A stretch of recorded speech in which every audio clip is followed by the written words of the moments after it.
Hello everyone and welcome back to How Logical. We are back with another video, and in this tutorial we will be showing you what to do if your messages are not showing up on Instagram. All of your application on your smartphone can run into various problems, which can sometimes be solved on your own. In case your Instagram application is running into similar problems and your messages are not showing up, there are a few steps that you can take before you contact the Instagram support team.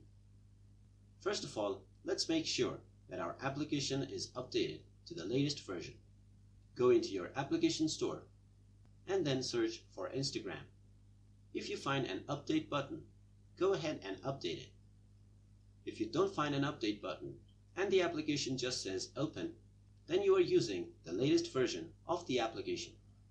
If you still can't see your messages, try clearing your application cache files. Go into your phone settings and then tap on Applications. Now search for Instagram and tap on it. From here, go into Storage and then press Clear Cache. You may also want to make sure that your Instagram application has access to all of the permissions.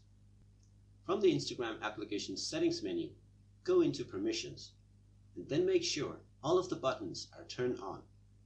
Now try restarting your device and your Instagram application should be working fine, and your messages will now appear. So that's all for this video. If you like our content, make sure you give it a thumbs up. Also subscribe to our channel and hit the notification bell to be notified whenever we post a new video. Thank you for watching.